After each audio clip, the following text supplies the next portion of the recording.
दोस्तों 11.5 साल में जब से मोदी सरकार आई है, ऐसा मुझे पहली बार लग रहा है कि अब कांग्रेस के दोनों बड़े नेता राहुल गांधी जी और सोनिया गांधी दोनों को जेल जाने का लगभग समय करीब आ गया है। ऐसा मैं क्यों कह रहा हूं? अभी आज की बात है, आज यानी कितनी तारीख, 9 दिसंबर 2025। आज ही दिल्ली की राउज एवेन्यू कोर्ट ने सोनिया गांधी को नोटिस दिया है। किस चीज के लिए? उनके नागरिकता मामले में। असल में सोनिया गांधी को नागरिकता मिली 1983 में और ये वोटर बन गई भारत की 1980 में।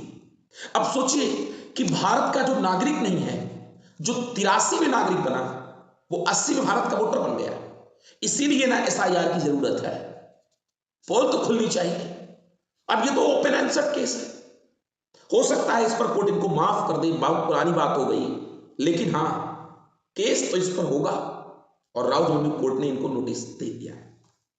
अब आते हैं कि इनको जेल होने की बात क्यों कही मैंने। भाई साहब, आपको बिल्कुल क्लियर कर दूं कि नेशनल हेराल्ड में गबन, रुपए का गबन, उस पर ईडी का केस चल रहा है। राहुल गांधी, सोनिया गांधी और मुझे उम्मीद है प्रियंका गांधी पर भी। कुछ लोग तो इसमें से एक्सपायर हो गए होंगे इस केस में से, लेकिन ये 3 लोग हैं अभी। ये लोग जेल क्यों जाएंगे? मैं आपको बताऊं, नेशनल हेराल्ड मामले में, नेशनल हेराल्ड एक पेपर था, न्यूज पेपर, उस मामले में इनको जेल जाना है। अब बात करते हैं कि ये लोग जेल क्यों जाएंगे।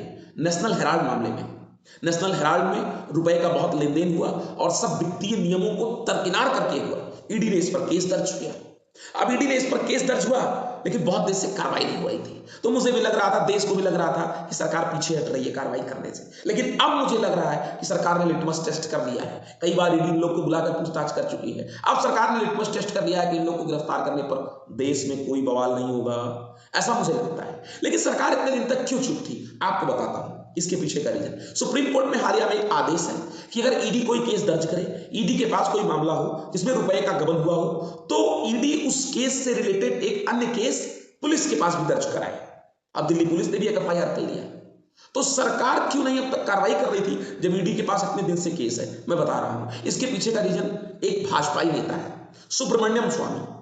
अब सुब्रमण्यम स्वामी ने इसमें क्या कर दिया, मैं बताता हूं। भाई साहब, बात यह है कि सुब्रमण्यम स्वामी ने ही नेशनल हेराल्ड मामले में सोनिया गांधी पर केस दर्ज किया था, राहुल गांधी पर। अब हुआ क्या, इस समय सुब्रमण्यम स्वामी मोदी सरकार के विरोधी हो गए हैं, क्योंकि मोदी सरकार ने इनको वित्त मंत्री नहीं बनाया।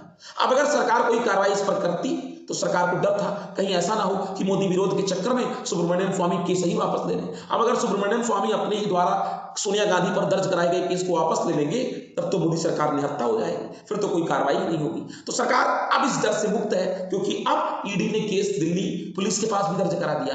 अगर सुब्रमण्यम स्वामी अपना केस वापस भी ले लें मोदी के विरोध में, सोनिया को बचाने के लिए, तो वो सोनिया को बचाना नहीं चाहते, वो मोदी के विरोध में जाना चाहते हैं। इसलिए अगर सोनिया गांधी के खिलाफ किए गए केस को वापस ले लें तो सरकार को कोई डर नहीं है। दिल्ली पुलिस तो ईडी के हवाले से केस दर्ज ही कर चुकी है और सुब्रमण्यम स्वामी का ही डर था केवल सरकार को। अब वो डर खत्म है। इस व्यक्ति का कोई भरोसा नहीं है ना भाई साहब, बड़ा ही जो है सत्ता लोलुप व्यक्ति है। आपको बता रहा हूं इनके बारे में कि अटल जी की सरकार 2019 में, 1999 में इन्होंने ही गिरवाई थी, एक वोट से गिरवाई थी, जयललिता और इसी सोनिया गांधी से मिलकर। और आपको बता दूं, जब सोनिया गांधी के प्रधानमंत्री बनने का मामला आया तो इसी आदमी ने सोनिया गांधी को प्रधानमंत्री नहीं बनने दिया। ये बात उठा करके कि विदेशी मूल का नागरिक भारत का क्या नहीं बन सकता है, जो है प्रधानमंत्री नहीं बन सकता है। लेकिन इस आदमी का कोई भरोसा नहीं है। इसको बड़ी उम्मीद थी कि पीवी नरसिम्हा राव इसको जो है अपने कैबिनेट में वित्त मंत्री बनाएंगे, उन्होंने ही नहीं बनाया। चंद्रशेखर से भी इनको बड़ी उम्मीद थी, चंद्रशेखर जी की जब सरकार थी, लेकिन चंद्रशेखर जी इनको बहुत पहले समझ गए थे। इनको कोई भाव नहीं दिया, कोई पोर्टल नहीं दिया, इनको किसी पोर्टफोलियो में मंत्री नहीं बनाया।